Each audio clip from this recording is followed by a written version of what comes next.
Hello, farmers. This is Farmer Nash, and we are here with a very, very, very special guest today. We have none other than Stone, the founder of Roo Troop project that I personally own and I hold near and dear to my heart.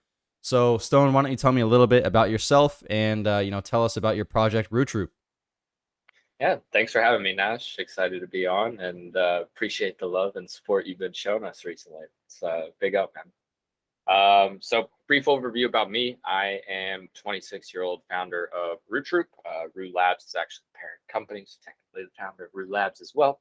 I am from California, but recently moved out to New Zealand. I'm living out here with my best friend from college. We played college tennis together, now living together out in New Zealand, Nice. and a little bit closer to the Tree Roos, which are the mascot, if you will, of Roo Troop, our NFT project. So Roo Troop as an NFT project is based around super endangered species of animal called the tree kangaroo. But also we've got an initiative that everybody pegs to our name now, which is surrounding jobs. Specifically, it's been Web3 jobs, but as I'm sure we'll dive into, the mission has kind of expanded and scaled up to be revolving around disrupting the entire traditional job market, not just Web3 jobs. So brief overview of what I mean by that is we launched in January, actually launched our Discord in October of last year. So we are now a year and a week old from Nice. inception. We had a marketing campaign and community building campaign for about 3 months prior to launching, prior to rolling out the name, the roadmap, the utility, anything. And so in that time, we were just offering utility to people in our Discord, our supporters, just for being our supporters. And what that looked like was Web3 job opportunities. So at the time last year, I don't do this anymore, just way too much on my plate, was doing a lot of advising work, Mm. as was my team. We were traveling as kind of full scale advisement for projects that were launching soon. And every single project we worked with needed at least one person on their team, whether it was a Discord mod, a community manager, a Solidity developer to make their smart contracts. They all needed at least one person. More Yeah. often than not, they needed multiple people. And they didn't know where the hell to find these people, but they had the money and the funding to pay them well and get them on board. On the flip side, we had this community full of about 2,000, 2,500 people in our Discord who were very hungry to build in Web3. They wanted to be full time in Web3. They saw futures here for themselves, and they didn't know where to find the opportunities. There are a couple Web3 job markets out right now, but none really making waves, and therefore no real central spot for employers and potential employees to congregate and find each other. So what we started doing back in October last year was just bringing those opportunities into our server, interviewing people from our server, training them up, working with them on those teams for like 2, 3 weeks, and then leaving them there. And should they have, hit the metrics that they were supposed to, they would now be in this position with another team. And so we quickly exhausted our resources doing that. Yeah. Just our time, and it was very, very time intensive to work closely with people like that. And so we built out the Roo Troop Bounty Hub, which was basically meant to bring in opportunities, Web3 job opportunities for free, no listing fee or anything, because the focus was bringing as many ops as possible and allowing people in our server to apply to those. And so they could find each other. It's kind of like a middleman situation. That snowballed into jobs.rootroop.com, which after we launched became a token gated platform for listings to still populate for free from anybody, but for only our holders and partner community holders to see those opportunities for a 1 week period of exclusivity before they moved out to the public. And so far, Nice. we have gotten almost 150 people Web3 jobs over the last several months with the Roo Troop Bounty Hub. But that is just kind of our placeholder tech while we've been developing something a little bit larger over the last year. Mm. And what that is, and I'm just going to give a brief overview, we can dive in later, Yeah. is an on-chain job marketplace, the first on-chain job marketplace. And what I mean by that is you can think Indeed, Glassdoor, Upwork, Fiverr, whatever you want, Yeah. but with the ability to provide proof of experience for applicants, proof of job history, proof of skills, proof of capabilities, all of the things that people are typically lying about on their resumes and applications as is. And on the other side, the ability to verify that job opportunities are legitimately coming from companies that they are supposedly posted from. There's a lot of fraud in the job market as it stands, where employees are lying about the skills they have and employers are lying about the opportunities they have. And so bringing Facts. all of this on chain makes this undeniably verifiable, takes out trust from the equation, and allows more fruitful relationships to be formed. Facts. You know what? I actually am not gonna lie. I lied on my resume a few times. Because I graduated college in 20, which was 2 years ago, and all the entry level jobs needed like 5 years of experience, right? I'm like, this is entry level. You guys are paying like, 40, 50, 60K, which in the US is not a lot. Maybe for you it is, for some of the viewers, but for us, that's like, but you could barely live on that here in California. So yeah, of course I lied. And it worked sometimes actually. But yeah, I mean, it's just if the employer is not lying, if the employee is not lying, I think that's a better kind of scenario. And I'm really excited to see kind of a Web3 job market because there's just so much potential. There's so many people looking for jobs in the space, and there's so many people hiring for jobs in the space. And right now, it's like, it's so awkward because it's like, where do I look for people? There's a lot of people on Twitter who have genuine like talent and things they can bring to the table, but you just don't notice because their profile is not really about their work or things like that, which is why I love Roo Troop so much. Now, can you tell me why did you actually start Roo Troop, and what's kind of the end goal of the project? Yeah, we had kind of a unique start to Roo Troop. And what I mean by that is my team and I were working on another project before Roo Troop. It was not our project, though. We got brought in, we helped sell the thing out. I got brought in as community manager. I started hiring people up, formed this team. Turned out founders of the other project and I just did not see eye to eye on what a project should be. They wanted it to be more art based without utility, not really redistributing any of the funds that they received from the mint out, didn't want to pay any of the people we hired, didn't want to pay Ooh, for yikes. any of the roadmap that we developed for them. And so at that point, when it became clear that they just weren't interested in providing value, which is kind of my whole mantra is provide value before asking for it. Yeah. It will always come back to you. When it became clear that they weren't about it, we decided to exit and start something else to give back to all these people that were inevitably going to get burned in this project that they just didn't know yet. So we put out a tweet, explained what happened, like receipts, explained the whole situation and said, we don't know what the hell we're going to do, but join this Discord. It was called the Stone Placeholder Discord at the time. And Love let's that. build together with the idea of providing value back to all of you. And so that's what we did. We got about 500 people in there on day one, and we told them they were all OGs in the server. OG role was never going to be opened up again, and as such, they would be rewarded. What that reward was going to be, they didn't know. We didn't know at the time, but they trusted us. They believed in us. They helped us refine what we wanted to do, and that snowballed into giving almost 1,000 free mints out to those Mm, people nice. when we launched in January. And we're a 5,500 collection. We minted for 0.042. So, our funding was already very minimal, gave out, a fifth of our supply for free and provided that value all the way back to those holders. So, what we did was a one-to-one token exchange. Anybody who had the OG role just for being in our server on day one, they got one free Roo Troop mint for free, one Roo Troop mint for free. Yeah. But then if they held any amount of the other project, they got that same amount for free in Roo Troop. So we had Okay. somebody literally claim 73 free Roos on mint day because they held 73 of this other token that then tanked. So our Dang. initial goal to provide value was completed right then and there, but it didn't stop there.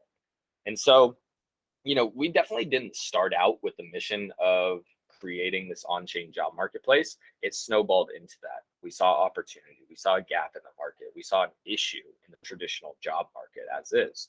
And that issue is that 33% of Americans admit to lying on their resumes. 34% of employers, yeah, I mean, I did it too. It's statistically like most of us have, You right? kind of have to, honestly. Yeah. So a And lot of so people. you do. And the most lied about things, like what would you expect the most lied about things to be? Experience. How So how it's do I get experience if entry level job requires 5 years of experience, right? Yep, exactly. So the main things that people are lying about are work experience, the years of experience, their skills, their capabilities, and their job history. Saying they worked at some company when they didn't, or saying they worked at it for longer than they did. None of that is verifiable right now. Yeah. unless you're spending a copious amount of time as a hiring manager, as a recruiter, whoever is doing the hiring for your company. They're likely not going to spend that much time calling around for references and fact checking your resumes. And that is seen by the fact that 34% of employers actually check the information that you are submitting on your application. 1/3. That's crazy. So what does that do? You've got a third of people lying, a third of employers even fact checking. That leads to high turnover rates, which is both cost and labor intensive for companies. They're continuously having to restaff and retrain people. That's expensive. And so what we saw was that, okay, given that the blockchain is providing proof of ownership for our silly JPEGs that we're all buying, selling, trading, Yes, sir. can we harness that same technology to provide proof of experience, proof of job history, proof of skills? And I got with my business partner, Corey, CTO of Roo Troop, and it's like, I don't see why not. That's totally doable. Yeah. And so we started chasing after that. So the future of Roo Troop and Roo Labs is really disrupting the job market. You said earlier that you were really keen to see the Web3 job market. And I will differentiate by saying that we're not just going after the Web3 job market. This Huge. issue is way bigger than our small little siloed community in Web3, right? This exists everywhere. And there are currently 60 million companies using LinkedIn, Glassdoor, and Indeed combined. Damn. So where we're going with the on-chain job marketplace is that we look to disrupt that industry completely. We have a better product. We didn't build, we didn't reinvent the wheel. We built a better mousetrap. By definition, we built something that solves an issue that none of those platforms solve. And so how that relates back to the Roo Troop NFT and why we see and why our supporters really see the vision of what's going to happen here is that owning a Roo Troop NFT for the on-chain job marketplace, once it's released, will provide free job listings for life. It will provide discounted promotions for those listings, as well as discounted promotions on your freelancer profile if you're in the gig economy. And so, real quick, I was about to ask you about that. So if I own a Roo, I'm gonna get kind of special perks in the job market, right? I'm gonna get discounts to kind of promote myself as an employer or someone looking for a job. I'm gonna be able to. You said like, what were the other perks that I get as a holder? Yeah. So the monetized, I'll just back up a little. The monetized features on this platform will be posting job listings, promoting job listings, and promoting your profile as a freelancer. Because we're not just catering to companies, there will also be a marketplace to look up freelancers. Guys, this is why Stone is the GOAT. I mean, he has a lot of stuff figured out. This is a lot more than 99.9% of projects have figured out. Like he has ways right now that he's explaining to us that are gonna bring money into his project, right? That's like one thing that most projects have not figured out yet is revenue into the company. So sorry to cut you off. It's just huge stuff going on, and this is why you're here, man. This is why I had to have you up. So continue. Go ahead. Yeah, thanks, man. I appreciate it. So within those monetized features, all Roo Troop holders will receive free job listings for as long as they're holding just one Roo, just one, and then discounted promotions on those listings, as well as discounted promotions on their freelancer profiles should they be looking for work.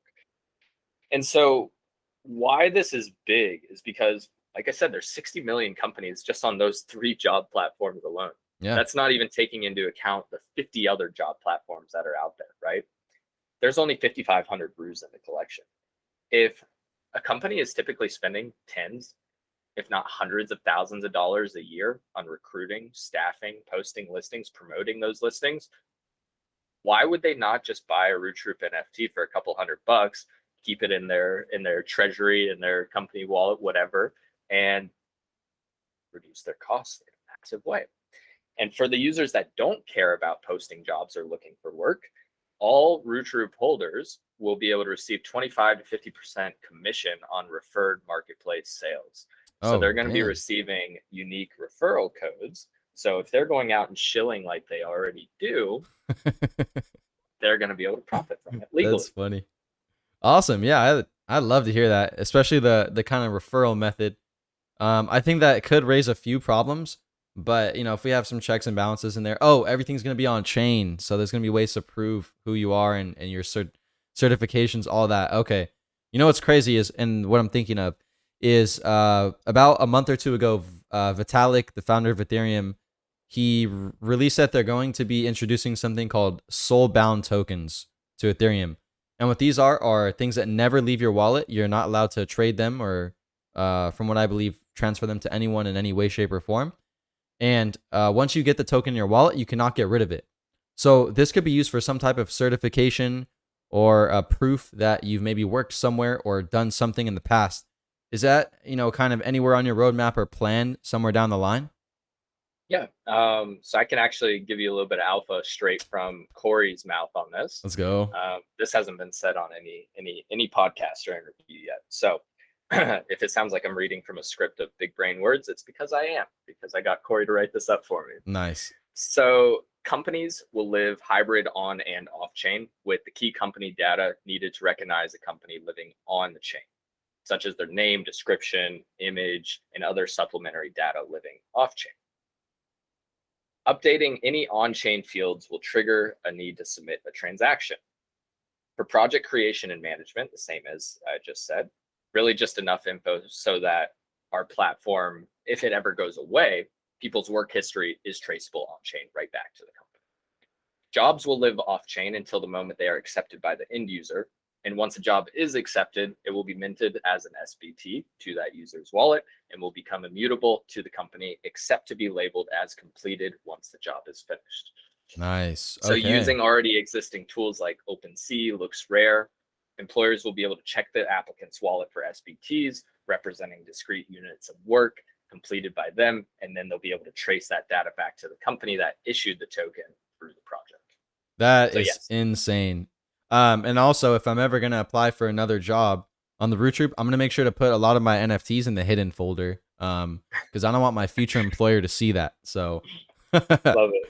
Yeah, they're gonna see you're a software developer, really buttoned up, but wait a minute, you've been degening crypto dick butts on your free time. yeah, exactly. Right. I don't know. Or that's bullish, right? We don't know about the employer. So, for those of you guys that actually don't know, I've made a few Twitter posts about this, but I actually got a kind of consulting gig on the Roo Troop job board. It lasted like 1 month, maybe a month and a half, and so I actually took the job. The project never launched, unfortunately, but the point is, like, I did the work for them. They paid me, and everything was chill, right? So I was able to fund my degenerate Web3 activities due to the finding work through the actual job board on the Roo Troop. So, what do you kind of think is the future for the job board, Stone?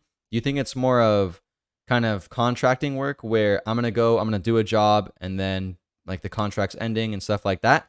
Or do you think people will more do how it is at the Glassdoor, LinkedIn, where people are gonna apply for kind of long-standing careers? Yeah, it should be both, right?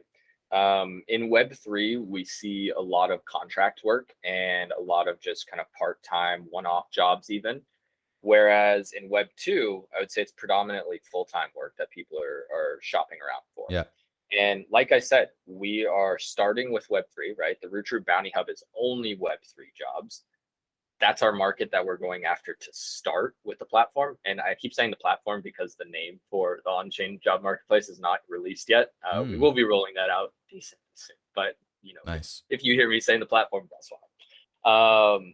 That said, with the actual on-chain job marketplace, it'll probably be both.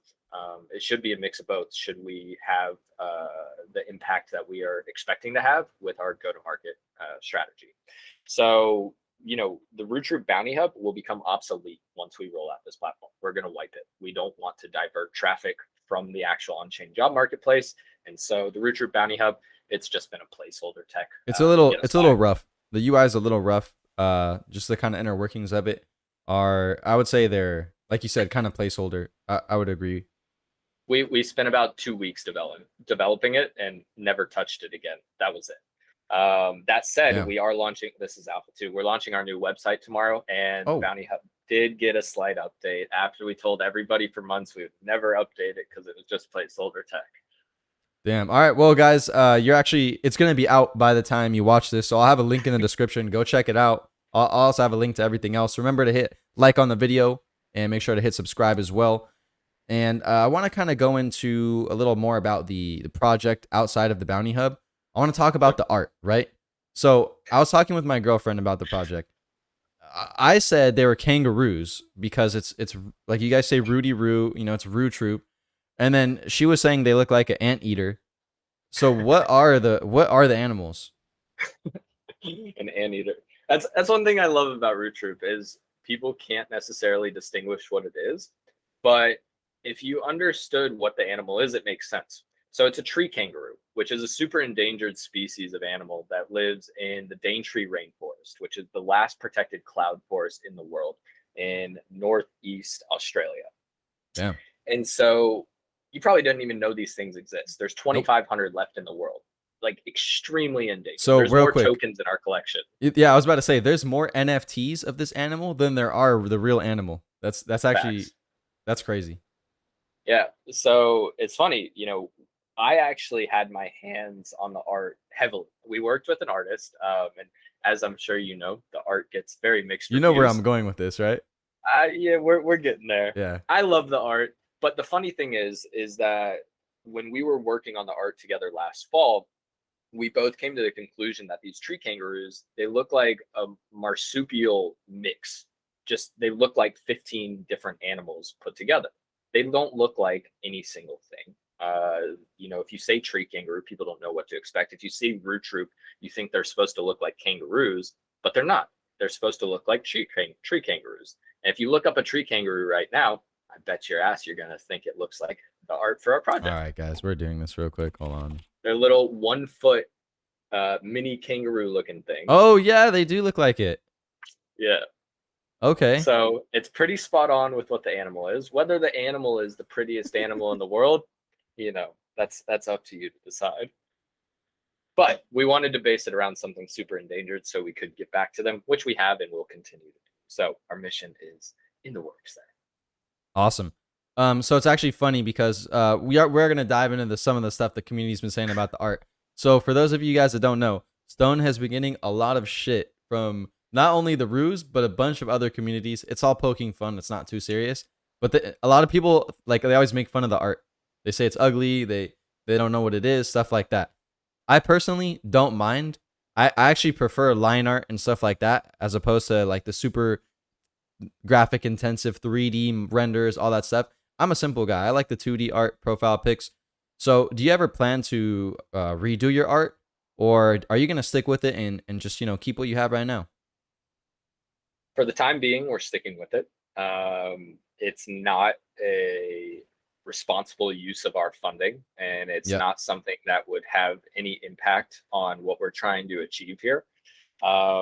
It's funny, like the stuff about the art has been going on ever since January, like ever since we minted, right? It's not recent by any means, but the thing is most of it comes from people outside of most Mm, people in Root Troop, they love the art or they just don't care about art and have no comment. Of same. course, there's a select handful of people in Root Troop community, even big holders, some of them who are like, yeah, I don't like the art at all, but it still doesn't affect their decision, right? We have said multiple times, and I'll say it here again, after we monetize the platform that we've been building successfully and we start raking in high six figures on a month to month basis, if the community really wants an art revamp, we'll give it to them because Boom. we're at the beck and call of what they want. For now, it's not an appropriate use of our funds, and we will not be doing an art revamp. Bro, you're so responsible with the community's money, man. That's and probably your money too, honestly. But yeah, that I love that answer because I want to kind of talk about something called Dirtbirds real quick. Shout out to Dirtbirds, their project on Cardano, and their art right now is very rough. It's like a bird with a tiny neck. They have like ugly ass beak, but I like it. I like the silliness of it, and I talked to Dave, the founder. Shout out to Dave. He likes it, but a lot of people in the community or especially outside the community give them crap for it. They're like, I'm not buying that until you change the art.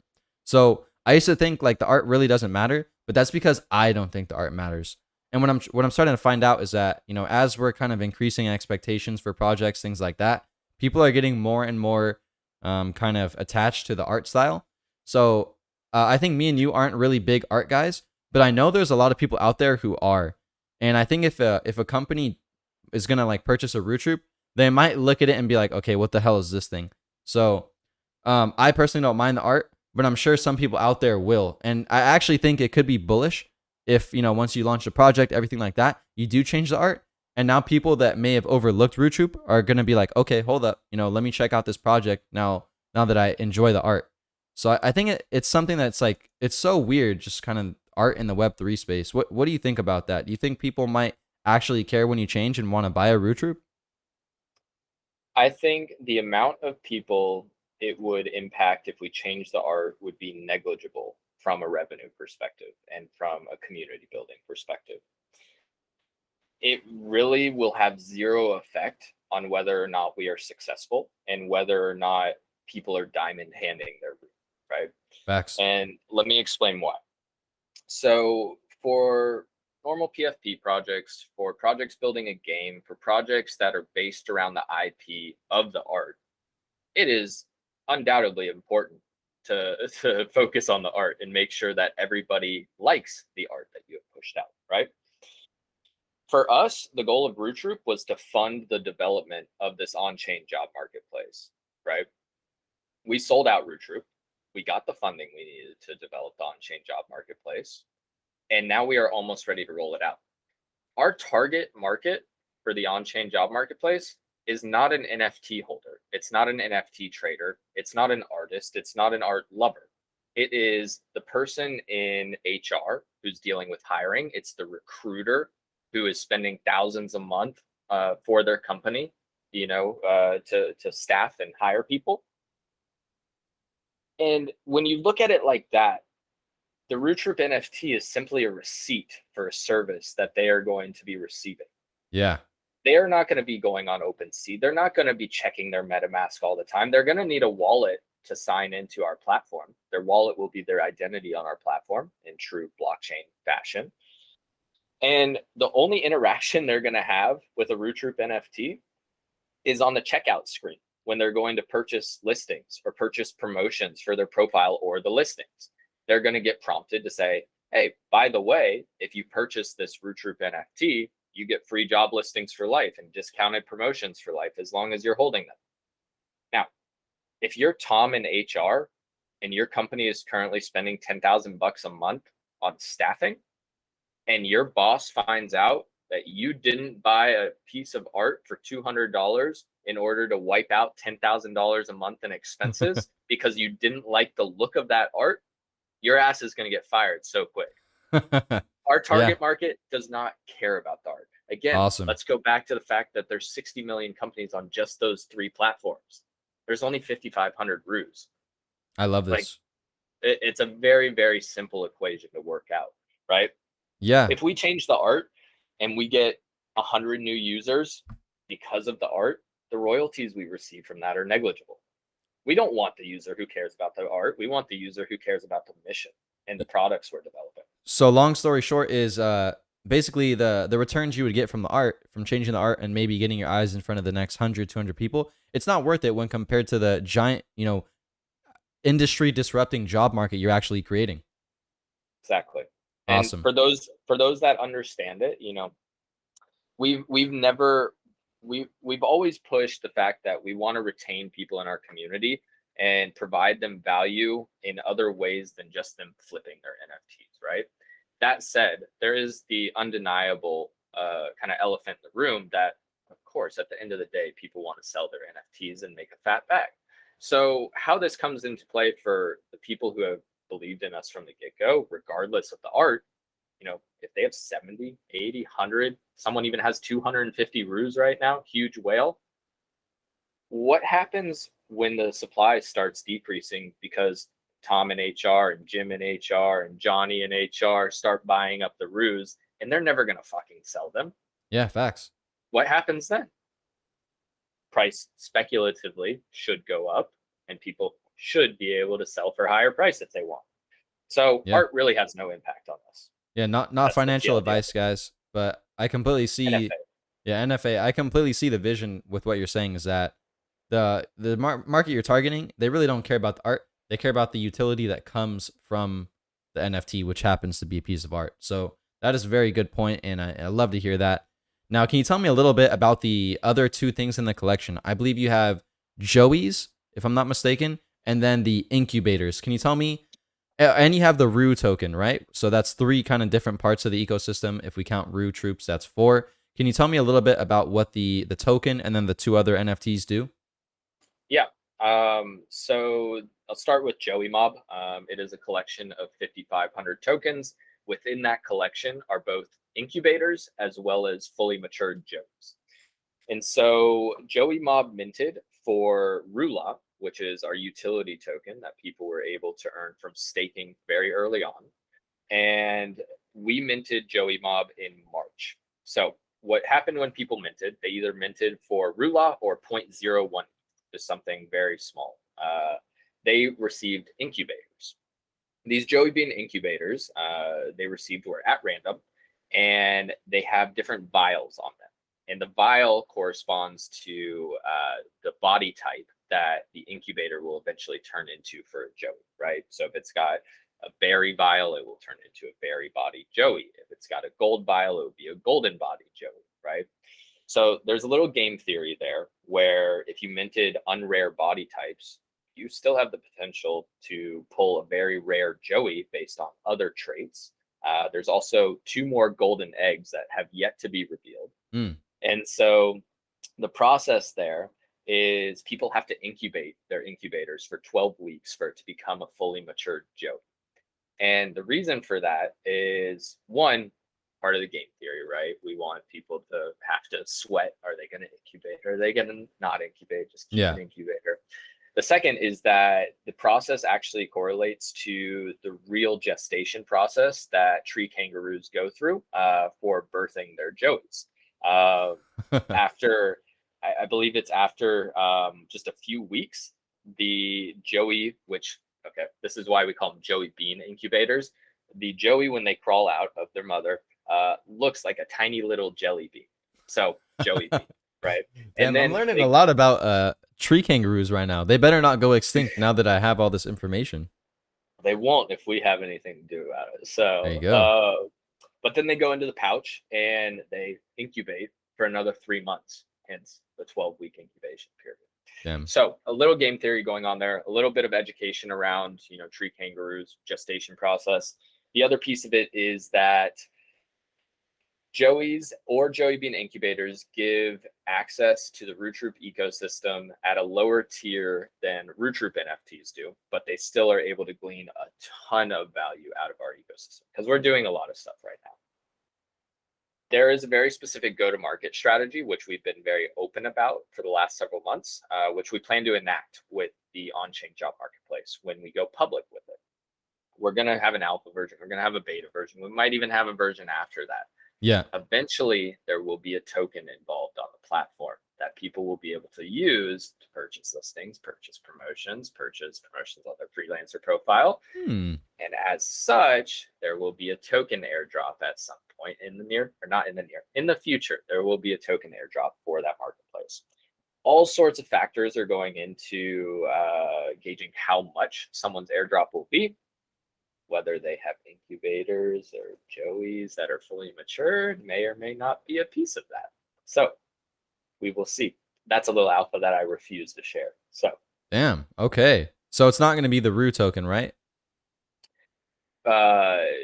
Like the Roo, like the ERC20 token. Is that what you're talking about? Yeah. No, so that's not going to play any part in how much. No, or you're saying that wouldn't be the airdrop? That is not the airdrop. Okay. Correct. Cool. So something we didn't talk about is the fact that the marketplace is not called Roo Troop anything. It doesn't have any Roo Troop branding, any Roo branding, anything. It is called something completely different.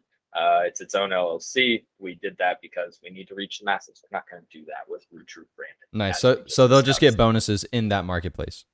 Exactly. Okay. Perfect. As for Roo, the ERC20 currency, that is only yielded through our NFTX vault. We initially came out with very intricate staking mechanism where we had our own dashboard underpinned by an NFTX vault. We moved away to a rarity-based staking mechanism, which we launched like 2 months ago now, where people are yielding Rula. which is another ERC20 currency.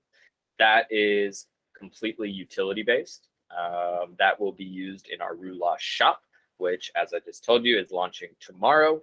So that'll be stocked with the typical shop things such as NFTs, whitelist, all that, low tier stuff, but also services from both the team will be purchasable, as well as services from the community will be purchasable. I need to hop on that, actually. Hey, how much Rula am I paying for this interview right now?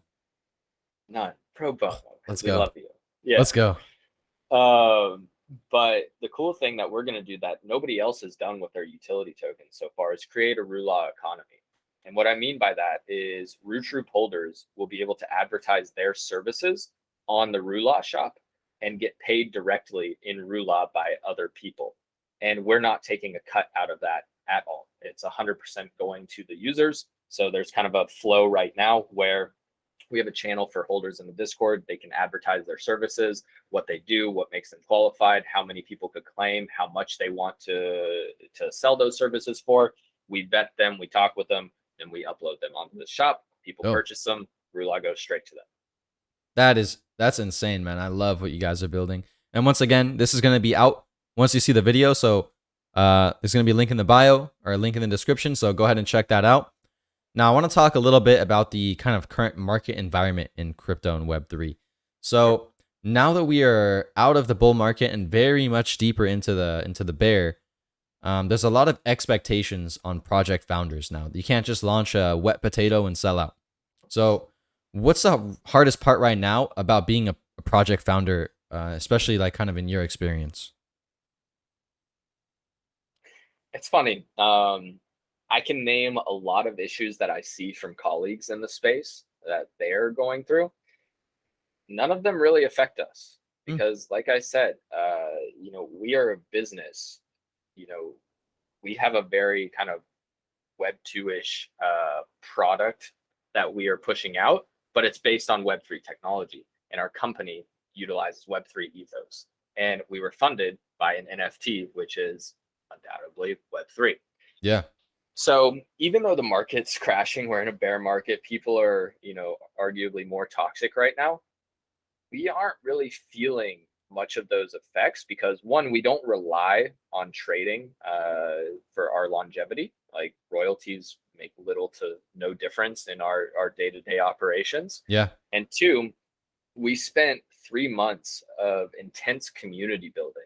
And a lot of those holders are still the majority of our holders. And as such, they know what the mission is. They know this is a long play. They know we're building a product that has the potential to disrupt a multi-billion-dollar industry.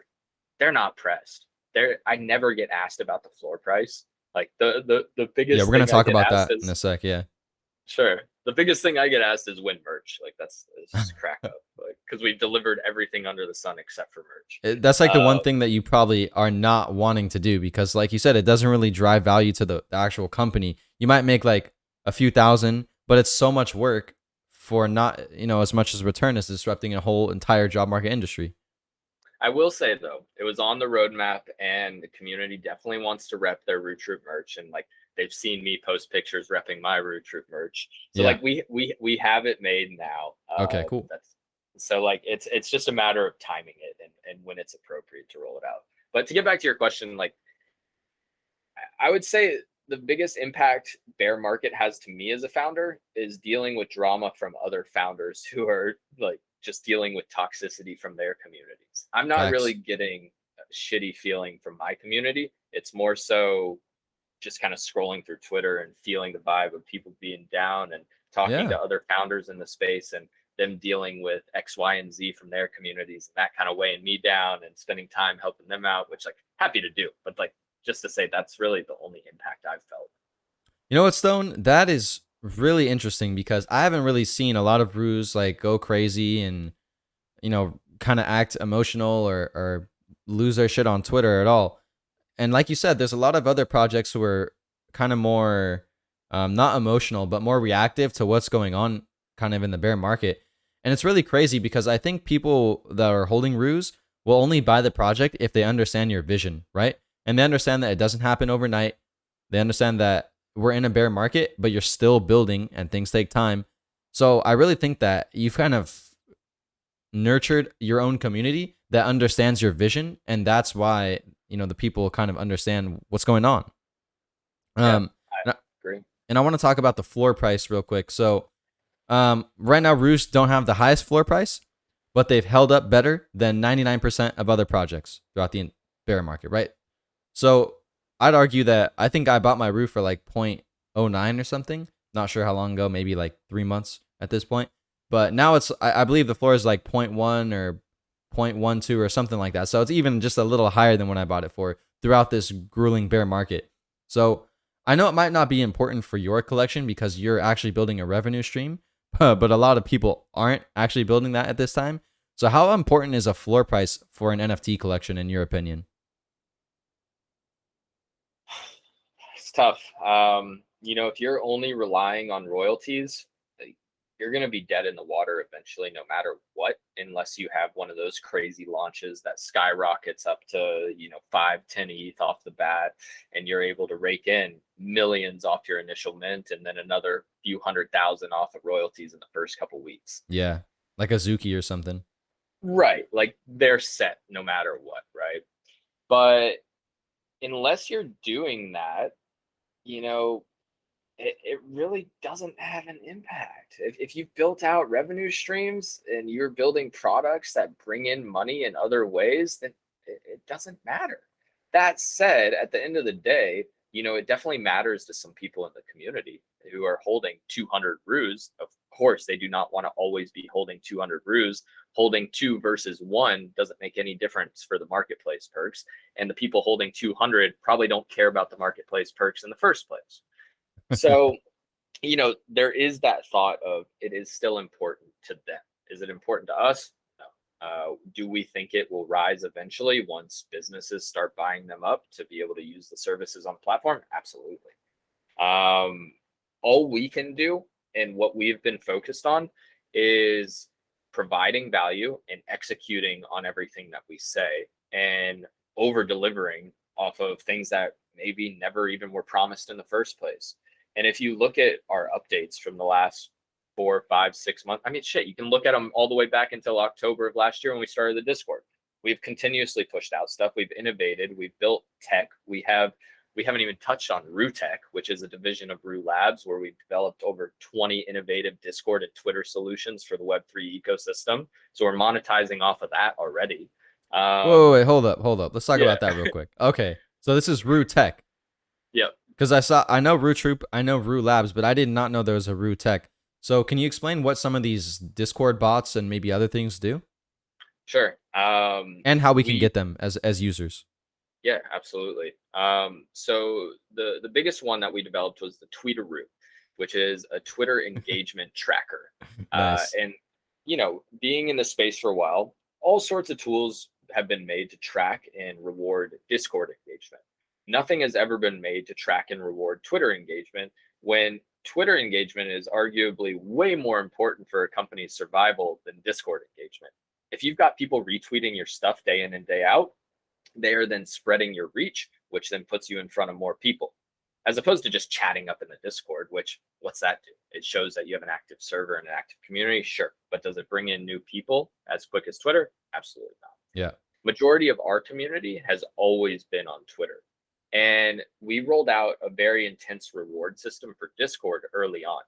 And we got pushback saying, this is great for all the people who are active in Discord, but what about all of us who are on Twitter and, engaging with you every single day, multiple times a day? Facts. So that pushed us to develop the Tweetaroo, which basically can track all content from an account's creation. So even if Bored Apes decided to implement a Tweetaroo today, we would be able to go all the way back to the very first post they had and track who was engaging with that post. Damn. So the way that the Tweetaroo works for us is it spits out a leaderboard. Engaging by way of liking either the Roo Troop tweets or Troop Sales, which is our sales bot on Twitter, that gets you 1 point. Retweeting either of those gets you 2 points. And commenting or replying gets you 3 points. Now, here's the cool thing. You don't just have to reply to a Roo Troop or Troop Sales tweet. you can go out and tweet any of the keywords that we've implemented into the bot, such as Rudy Roo, Roo Troop, Bounty Bro. Hub, Tree Kangaroo, whatever. So you can be shilling under Gary Vee's post, not even mentioning us whatsoever, but just tweeting one of our keywords, and you'll still get those points added into the leaderboard. Now that we have the leaderboard, we can then go through and track who's being super engaged on Twitter. We can reward them. We've already given, the top 3 people, we gave them access to Pomp's crypto course, which was like $2,000 each that we just paid for and gave to them. We run giveaways for the top people on the Tweeteroo leaderboard. Their engagement on there will be tracked for the airdrop later on. And there's also ad hoc contests we can run. So we can plug in rules to say, okay, whoever says Rudy Roo the most in the next 3 days is going to win XYZ. Whoever says Roo Troop the most wins this, go that or the other. So that's something that we developed. It took like 4 months to put together and a lot of Yeah. different iterations. No, that's And we shipped huge. it. That's Yeah. huge. Yeah, So, like I'm gonna be launching a project in the very near future, a little alpha for you guys. I'm not gonna mention it or anything, but like I want to use that. So I'm gonna talk to you after this interview because I'm interested in your product, which means dozens of other people are interested in your product, which probably means hundreds of other people are interested in your product. So that's crazy. And sorry to interrupt. I got a little excited there. Go ahead. no worries at all, man. We haven't really pushed Rootech stuff much just because it got ramped up in the midst of ramping up the job platform and Yeah. really head down there. But definitely looking to weaponize the offerings there pretty soon. The other cool tool that I'll mention, like I said, we've got 20. So I'm going to send you an invite to the Discord. You can check out everything we do. But the other one I want to mention here is Dauthy, Dauthy, which basically is short for Discord Authenticator, Dauthy. In the NFT space, I forget what the stat was, but millions and millions and millions of dollars have been fleeced from the community by way of Discord hacks. Admins for Discords, people with elevated permissions to post in high traffic channels, such as announcement channels, Yep. they get hacked, they get socially engineered, and then the hacker comes in and posts a fake mint link, right? People from the community see that, they're like, oh, stealth launched, let me connect to my wallet, they get drained. Tons of scams happen. Boom. Huge Discords, right? We developed a tool. When implemented into your Discord, it requires you to do 2-factor authentication to be able to post in specified channels. So in the Roo Troop server, for instance, everybody who should be able to post in our announcement channels, whether it's our main announcements, troop announcements, or owner announcements, they have to authenticate on their Google Authenticator app on their phone What? before they are able to post in that channel. And then the ability to post in that channel gets removed 2 minutes later. And you can reduce or expand that time however you want. But essentially, now if any of our people, like our community manager, project manager, if they were to get hacked, that hacker could not just simply post in our Discord based off of hacking their Discord account. They would have to have access to that person's phone and Google Authenticator app. How do I not know? How does everyone not know about this? Like People fade the ruse, my man. for real? That is insane. Okay, so those are just 2 of the 20. Yeah, we do so many things. So I'll send you an invite to the Discord. Yeah. We'll get you sorted on whatever you need. Bro. That's hilarious, man. That's only 2 of the 20 things, and that's game changing stuff. Well, all right, guys, don't fade the ruse, man. Don't fade the ruse. I didn't even know that, and I'm a holder myself, so that's crazy. Now, I want to ask you some questions about kind of the Web3, the way people are marketing right now. Sure. So, what are your thoughts on kind of influencers like, let's say, Wob, founder of Sappy Seal, shout out to Wob, who spend a lot of their day on Twitter engaging with their community, right? Do you think a founder should spend more of their time on Twitter with their community, like in the trenches? Or do you think they should be spending more time building? And do you think there's like a fine balance? What's your opinion on that? I will preface it by saying it's case by case for sure. It depends on what type of founder you are and what type of role you play in the company. So for someone like Wab, he does exactly what he should be doing, and he's a fucking master at it. Yep. He's not a developer. They are building a full-scale game that they look to take over an industry with. He's not a game developer. I don't think he's a game designer. I don't think he's a tokenomics expert. I think he has a big team full of people to handle all of those things. And as such, well, before I say that, that's a very big job, right? It's a long job. It's a multi-year initiative to build out a game at the caliber they want to. You can't just expect to build silently and have your team be doing all the development silently. Your community is going to start asking questions, right? Whereas a project like Roo Troop, we've got a lot of deliverables on the way. So like, every couple weeks we drop something new. Snappy Seals Pixelverse, they can't be doing that because their resources are allocated towards development of this huge project. Yeah. So WAB, he needs to be in the trenches. He needs to be engaging with the community. He needs to be providing value in some other way, right? And Sappy Seals is an anomaly in a sense too, because they've just built such a banger community that's borderline the utility for Sappy Seals. It is being involved in that community, feeling like you have a family, feeling like you have all these connections and people that you can fly out to see and party with. That's true. That is their thing, and they fucking crush it at that. Not everybody can do that, and therefore I think you really need to be self-aware as to what your goals are with your company and kind of move from there. So someone like myself, in the beginning stages, I think I spent way more time on Twitter than I currently do. That said, I'm constantly revered as someone who is one of the more active founders as well. And the reason I can be doing that still is because I'm not the person developing this job marketplace. I'm not the one pushing out all of these dev updates. That said, I am kind of wearing a ton of hats, so I can't be as active as I used to be, right? So it's kind of like a mix for me. And then you've got people like Voltura, who, historically was not active on Twitter, not very engaging with his community. Tell everyone who's Voltura. Voltura, the founder of Psychedelics Anonymous and Izu. And we love Voltura, by the way. I just got off a great call with him like an hour ago. Nice.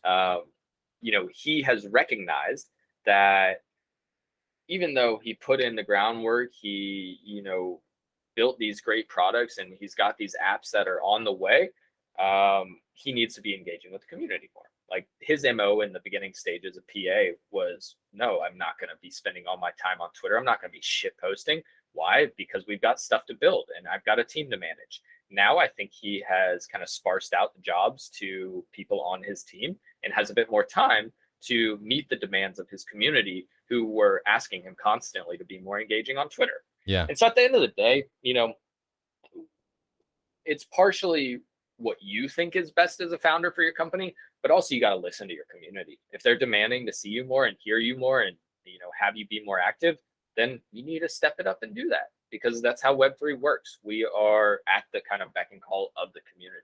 As soon as you start doing what the community or the opposite of what the community is asked, you're going to lose out.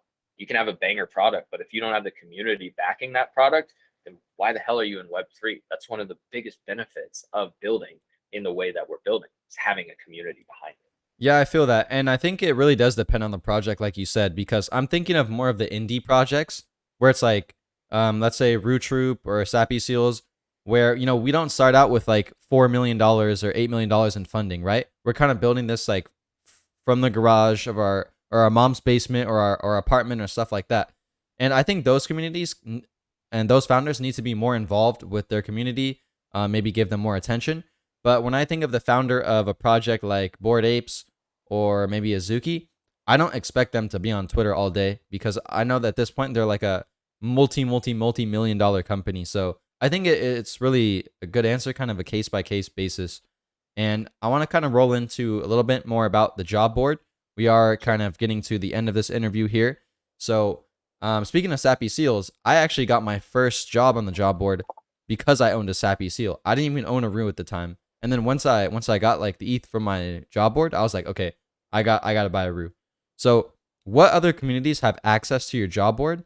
And then can you explain kind of why you opened it up to the other communities? Will they have access in the future? Can you explain a little bit about that? For sure. So the communities that currently have access to the job board are Roo Troop, Sappy Seals, Gaming Ape Club, Bear X, Alpha X, the Phoenixes, Zen Academy, and Degen Pass. Dope. So we currently have 8 partners that have access. I think we have 9 or 10 partners total, but some of them are just products that don't necessarily have a token or holders. We have only partnered with a small amount of people because we're focused on bringing value back to our community. And so all of those partners that I just listed, they are providing equal or greater value back to our holders, right? We opened this up. We opened up the pool so that more people could be applying to jobs. And as such, we need to reward our community who had the stronghold on the jobs first. When we actually started the Roo Troop Bounty Hub, it was 100% token gated to just our holders and partner holders so Yeah. that, jobs never opened up to the public, not even after a week, which they do now. It worked great in the first couple of months, providing that pure exclusivity to our holders and partners was great and was received really, really well. That said, in about April, May, we started to see a dip in how many jobs were actually being accepted versus the amount that were being posted. Like we were getting more opportunities posted and less accepted, or less Mm. filled, I should say. Yeah. And so we looked at the data on the site, see how many clicks, see how many people were logging in that were holding Roos, Seals, Gaming Apes, yada, yada.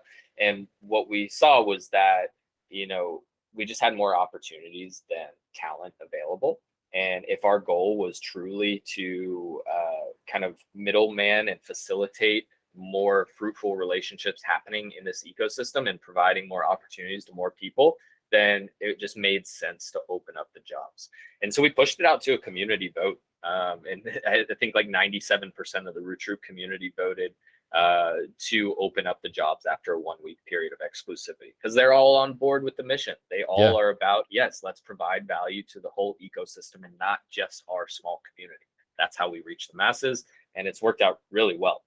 So ever since June 30th, jobs that are posted are gated entirely for 1 week and then they go live after that automatically. Nice. And then, so I know by the time the viewers watch this video, there's going to be an update to the Roo Troop job board. How long until we can expect the full-on job marketplace that you're planning to launch with the Web3 and Web2 capabilities? Yeah. It's funny. We initially said we were going to launch it like mid last month, and technically we could have. That said, we decided to last minute add that kind of referral flow and the commission flow that I Yeah. was explaining earlier, which pushed us back another couple weeks. And then we also had another realization that, hey, if we're looking to take this thing to market and disrupt a multi-billion-dollar industry led by Web2 giants like Indeed, LinkedIn, Glassdoor, Upwork, Fiverr, we're going to need some help to do that. And Facts. I have historically led all of the Roo Troop marketing campaigns, and I think we have done that very successfully. Obviously, we minted out 2 projects. We've got a banger community, and we haven't gone anywhere over the last year. That said, I don't have any Web 2 marketing experience, and it's very different to take a Web 2 product to life versus a Web 3 product. Yep. Be NFTs. And I do view the platform as a Web 2 product with Web 3 technology baked into it, right? It is there to solve a problem that predominantly exists in the Web 2 market. And so over the last couple of weeks, I've been talking to dozens of potential CMOs, SEO specialists, biz dev reps, advertising people, just like anybody who can help us on the Web 2 side and has extensive experience bringing products to market in Web 2. So with that, we could launch within 2 weeks if we wanted to. Damn. But we're not going to launch for another couple months because we are putting together a whole marketing campaign around it and trying to have the biggest splash as possible. We are also going after a raise, which I've talked to a couple people publicly about, so it is public information now. Because, like I said, we didn't mint for very high. Yeah. Roo Troop, Joey Mob, Roo Tech, all together, we're still under $1 million in revenue for 2022. Like, that's nothing compared to the products we've pushed out and the product that we have been building, our flagship product, right? We've done it on nothing. And so in order to really make the biggest splash possible, we need some funding to dump into the fire, right? Gasoline on the fire. So we're going after that right now. We're in the process. Like, our deck should be done within the next week or 2. And then we're going to start pitching the hell out of investors and going after a pre-seed round, which we would then dump into marketing to bring this product to market. Nice. What I will say on that is this is a little bit out before you. Ooh, we got some more. Yeah, I'm in a sharing mood, you know. Okay. Also excited because I had a very good call with our UX UI and dev team earlier today, which is that we are going to be launching the platform page, like the Twitter page, as well as a landing page within the next few, I want to say like 3 to 4 weeks, maybe, Mm, where essentially people will be able to sign up, enter their email, enter their wallet address, and start getting referral codes, which they can then refer out to other people and move themselves up the wait list to be beta testers on the platform, get first access to the platform. nice. So we are doing kind of a tiered rollout. You guys will see a video on how the platform works in a few weeks. You will be able to see the landing page. You'll finally see what the name is. You see the branding. Everybody who talks about the art and branding of Roo Troop will finally shut the fuck up once they see this branding. Oh, So thank God. yeah. So it's exciting times, but yeah, probably not launching fully for like another 3 months, I would say, Okay. but 3 to 4 weeks probably for that landing and referral flow. Awesome. And then, so do you plan to keep your partners, still have them benefit or, some way, shape, or form when you open up the bigger job marketplace? If so, how is that going to look? Yep. So all partners from Roo Troop will be grandfathered in. And let me just jump ahead, then I'll jump back. Any partners for Roo Troop that we establish after the platform launches will not necessarily have the same perks that the partners that we currently have will on the platform. And so Okay. what I mean by that is the teams of the partners that we currently have will be able to get free listings, free promotions, free everything on the platform, right? Just the managing teams of the projects. All of the holders, instead of getting that 1 week period of exclusivity to see job listings on the Roo Troop Bounty Hub, they're going to be receiving discounts for all the monetized Okay. features on the platform. So it's essentially like a brand deal for all of the holders of our partner communities. That's awesome. Yeah, I love to see that you're kind of keeping that in, because that was one thing I was wondering, right? Because I have a seal, I also have a Roo, but I know a lot of my friends don't have Roos, and I'm gonna try to show them to them, by the way. But um, I was wondering, like, how are they still gonna benefit from the Roo Troop Bounty Hub, or this kind of new software you're gonna be rolling out? So, really interested to see what's gonna happen, and I think it's cool that you're kind of sticking with your partners and elevating them together so that you can kind of grow the whole space. Because I'm sure that, because you said there was a lot of people who were actually requesting work as opposed to the people who were looking for work, that's a crazy kind of imbalance, because what we normally see is like people cannot find a job, but in Web3, people cannot find an employee. So it's just a really interesting, like, kind of balancing act, and I can't wait to see what happens with the job marketplace. Now we're almost finished here. We have about two more questions, but I kind of want to get into a little more personal stuff now, keep things kind of fun for the end of the interview. I see tons of posts on Twitter about your dog Nova, right? And I love seeing Nova. So can you tell me a little bit about Nova and then some of your hobbies outside of Web3? Sure. Yeah, Nova is my baby who's making a lot of noise in the living room currently for some reason, which sounds like trouble. I got her when she was 6 weeks old. She is now 4 years old. I got her during my last year of college, I believe. And I just had a ridiculous amount of time at home to be training her and spending time with her. Nice. I just needed a companion. I grew up with a dog, an Australian Shepherd, and she and I were really, really close. She passed right before I went to school, and Mm, something was just missing for those few years after. yeah. Um, so I had a house with a nice fenced-in yard. I was like, "Fuck it, my roommates are my homies. Let's do it." And she is a Dutch Shepherd, German Shepherd, Australian Shepherd mix. A So lot of shepherds in just there. as crazy as you would expect. The most smart animal I've like ever engaged with is insane. Like she knew how to sit, lay down, shake, all at like 7 weeks old. A week after I brought her home. That's crazy. Um, but she recently made the big journey out to Kiwi Land, New Zealand, with me. They She flew out about 7.5 weeks after me, and now she is here enjoying Kiwi life. And yeah, man, she gets like most of my time outside of work for sure. nice. Other than that, I really do spend a lot of time with her. I like to go hike. I like to get out in nature and immerse myself and touch some grass, Touch breathe some grass. fresh air. Touch grass, you degens, please. So that was one of the big pulls of coming here was dog culture is so different in New Zealand, where basically any park you go to, it's off leash for dogs. All of the hikes, they're off leash at the beach, very welcoming. Whereas in the States, if you see a dog off leash, or if your dog is off leash on a hike and it runs up to someone, their initial reaction is like, what is this dog doing off leash? Like, someone get their dog, like, shouldn't be here. And it's here, it's like, oh yeah, puppy, like, this is so awesome. Like, what's your name? And just like, Yeah. It feels good to allow her to stretch her legs and get some territory. Yeah, because you're from hiker. Cali, right? Originally? Yep. Oh yeah, Yep. dude. People here, it's getting worse, right? Eventually I'm gonna get out. I'm gonna get out, right? I don't know where I'm gonna go, but I'm gonna go somewhere, and it's not gonna be California.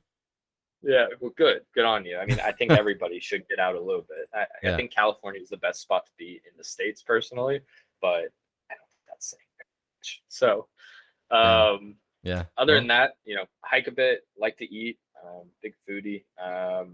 Up until launching Roo Troop, I was actually a producer and DJ, like making my way in the music industry. Nice. I have not produced much over the last year and a half since fully immersing into Web3.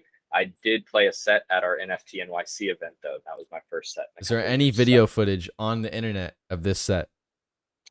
Yeah, there is. I really want to see that. On the Roo Troop YouTube, there's like a clip. On my Instagram, there's a clip. But there are way better clips of me DJing on my Instagram as well. Like dope. Okay. Shows. Yeah. All right. Nice. I used to dabble a little bit in FL Studio too. Okay. I had like the Instagram Fruity Loops out here. Yeah, yes, sir. You know it. So I think a lot of people kind of. Oh.